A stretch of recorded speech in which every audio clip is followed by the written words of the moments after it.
Hello everybody.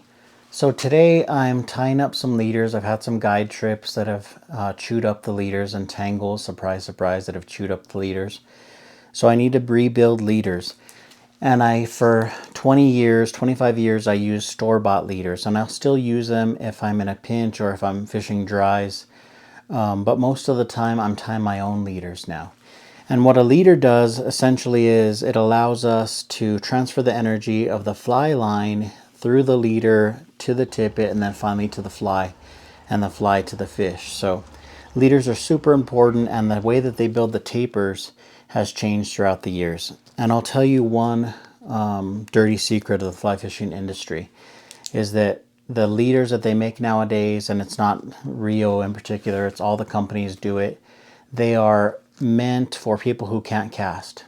So as casting is sort of a lost art in the sport, and as people got to where they can't cast very well, rods became stiffer, faster action, and then the leaders had more of a butt section.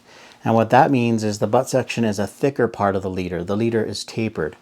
The butt section is thick, and then it goes down, it's extruded, and it goes thinner, thinner, thinner until the last 2 feet or so is the tippet, which is 4x, 5x, 6x, whichever size of tippet that you're using. So the butt section should be just a minimal part of the leader, enough to transfer the energy into the thinner section, because the thinner section is what allows you to get a better presentation if you're fishing dries. If you're fishing nymphs, the fish don't see it as easily, and it definitely cuts through the water a lot faster than a thicker butt section.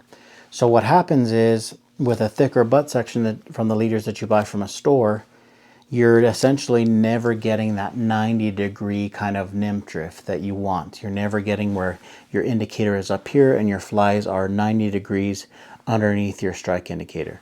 You're getting more of a drag induced kind of arcing drift like this, because what happens is the thicker butt section, you can imagine the thicker butt section doesn't sink through the water at the same rate as a thin tippet. So your tippet, your flies, your split shot sinks fast because it's only got 5, 6x, 4x, whichever one you pick.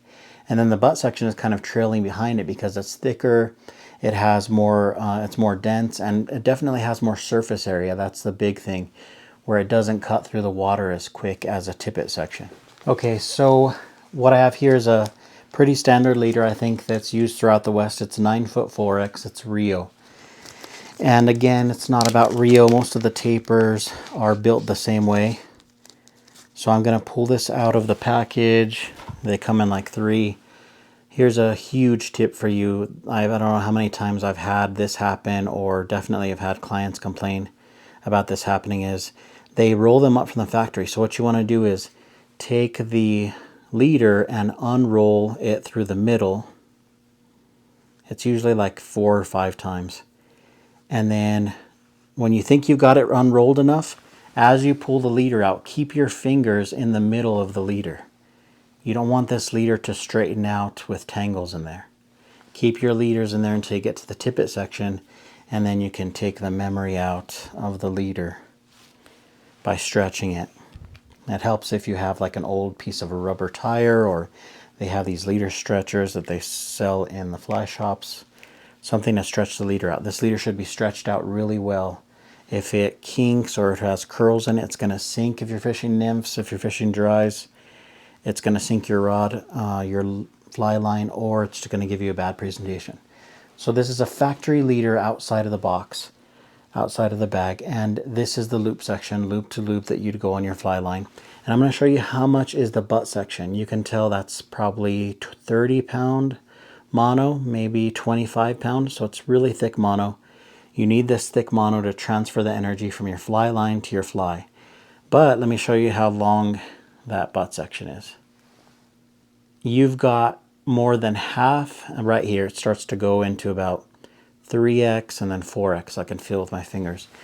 So you've got more than half of the leader, 9-foot leader, made up of butt section. And what does that do? Well, let's say you're fishing from here down, you're fishing the tippet section, you know, that little short section, then it doesn't do anything.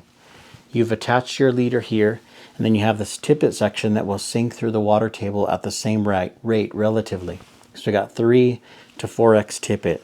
So we can get sort of a 90-degree drift. And what's happening there is your strike indicators here, and ideally you want your flies to your split shot to be below the strike indicator. You can tell that here's the surface of the water, the strike indicator, and then 90 degrees right below it is going to be your flies. That's ideal. And why is that ideal? Because when a fish comes and takes your flies, it doesn't have to stretch anything out. It's going to pull, and it's going to pull that indicator, and then you're going to be right on it. You want to maintain as much of a straight line from your bobber, your strike indicator, all the way down to your flies. So that's fine if you're fishing shallow, but a lot of times you're fishing deep, so you put the strike indicator on the butt section of your leader. I know I see people do this all the time. They put the strike indicator at 9 feet right next to their fly line, and they don't change it out through the rest of the day. Big mistake. We'll go through that in another video, but let's say the leader's here. So you have your fly line right here, your butt section. Then you have a big butt section all the way down to your tippet section. So you want to fish deep. Well, this butt section is not going to sink at the same rate as the tippet section. This is thicker, it has a lot more surface tension, so what's going to end up happening is, instead of getting that 90-degree drift that's ideal, your drift is going to look like this. Your indicator is going to be here, the butt section is going to be here, outside of the flow, and then the tippet section is going to be sort of hanging down below the butt section. And what that does is it creates a ton of drag. You're going to have drag, and when a fish takes the fly, it's going to have to move all of this thick butt section before it even moves the strike indicator. So strike detection is a lot worse. The biggest thing it does, though, is it doesn't allow your flies to drift naturally. This butt section is not going to let your flies drift the same as a tippet section. You can see the difference in diameter. I mean, there's no way when I tie a fly on here that the fly is going to be just dangling in the water. Hopefully you want it to be drifting naturally. And then this butt section that it's attached to is going to be inside the water, just kind of pulled like a cable, a steel cable through the water. It's not going to let you get a good drift. What you want ideally, and it's not available in all cases, but you want straight tippet from your indicator down to your flies, and that'll let you get a better drift.